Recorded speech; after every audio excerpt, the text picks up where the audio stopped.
Robert. Alright, so basically I'm going to start off.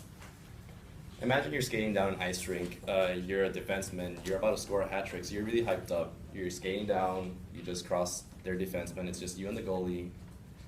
All of a sudden, your whole world falls apart. You're falling down. You're smacking against the ground, and next thing you know, you can't see out of your right eye.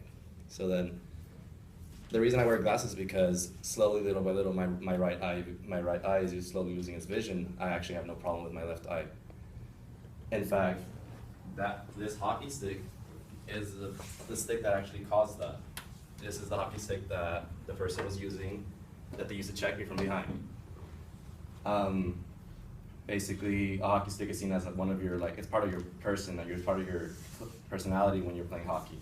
Each hockey stick is significant, it's custom. Well, if your hockey stick is just bought at Big Five, it's not a hockey stick, honestly. But I mean, every hockey stick is a representation of how you play, what your position is. Like this wooden hockey stick is usually used for defensemen. The reason it has a kind of a bigger arc is so that you can scoop the puck and send it across the ice rink.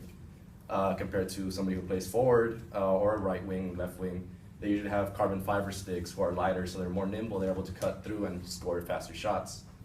Usually the arc of their blade is actually flatter, so they can make slap shots or back shots, anything like that. Most people don't really understand what hockey is. They usually just assume it's a bunch of Canadians who play on ice that punch each other. That is pretty much kind of what it is, but in a way, but it's really similar to most sports actually. So like the way people celebrate it, which means like having a barbecue or going to a game with a bunch of your friends wearing your favorite team's jersey, anything like that. Some of the differences though is kind of what is celebrated. In fact, me partially losing my vision becoming kind of fuzzy is actually kind of a welcoming point into the hockey culture. Injuries are kind of seen as, are actually praised, like you aren't really considered a true hockey player unless you've lost a few teeth. I mean, I lost my wisdom teeth, I guess they could say that, but basically I'm trying to talk to you guys about how it's similar to most sports and why it's really important for me in my life and when I actually took it up. Hockey was actually first played in March 3rd, 1875 on ice. It was the first time it was ever played on ice. It was in Canada, and actually it used to be a field sport where I'm pretty sure many of you have actually heard of field hockey, where you guys play on the grass with a ball hockey stick.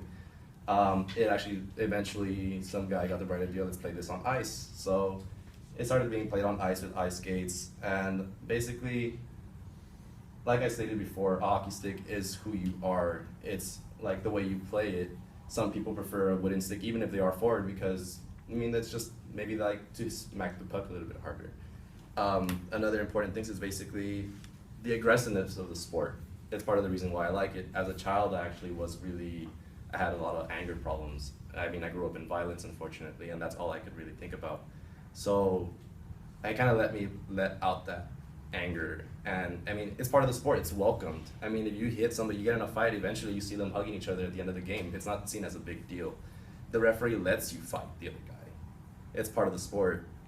But I mean, not going to the culture, however, some things that aren't really seen, I mean, most people know what a hat trick is. A hat trick is basically when you score 3 goals in that one game. Back then, when there was a little bit less regulations in the NHL, people used to toss their hats on the ice rink. Some of my hats that I have, I mean, I traded them today, but some of the hats that I have are actually, I got because I scored a hat trick a few times, and I mean, they would throw their hat on there and I would pick it up. I mean, next thing you know, that's my hat. Some things that are also part of the culture is just, like, basically this puck was the puck that I was using. Well, this is the game that when this whole incident happened, it was during October. It was on October 15th that everything happened. This puck is pink because October is Breast Cancer Awareness Month. I noticed that hockey is actually really big on, just like other sports. I know football doesn't really wear green, orange, anything to signify a certain sickness, anything like that. We're really big on November, which is when you try to grow a beard. I mean, I try, I can't, but most hockey players, they're usually the goalies usually decorate their helmets in order to separate and spread awareness about those things. And it's become a culture to now kind of get creative with those kind of things nowadays. This hockey puck in particular is actually rubber with plastic in the middle. It's a roller hockey puck. I play roller hockey and ice hockey. I couldn't bring an ice hockey puck because I can't find it, but ice hockey pucks are actually rubber.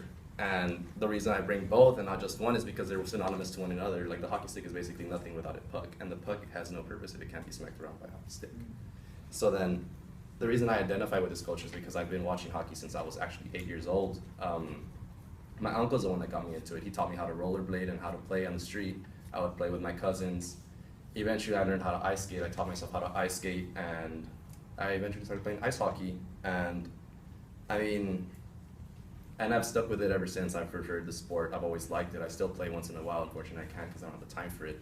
But I always find a time to always play that sport. It's part of who I am, and it's who I identify as. I mean, honestly, I mean, I feel like it's really special to me because it's such a smaller community versus, like, let's say football, hockey, I mean, football, soccer, basketball. And I feel more welcome, especially one of the reasons that I'm Latino as well. There's not many Latino hockey fans. I mean, now there is because all of a sudden Kings won Stanley Cup. But I mean, yeah, then, I mean, it's always been fun. And I mean, it's to the point where I even taught myself French. So whenever I go to Canada, I mean, I actually communicate with the people there and I understand them. And I mean, just in conclusion, I just wanted to restate that, yeah, although it is a different sport, it does have its similarities to every other sport. And it should always be, everybody should always try to at least watch one game once to kind of understand what it is about. Thank you.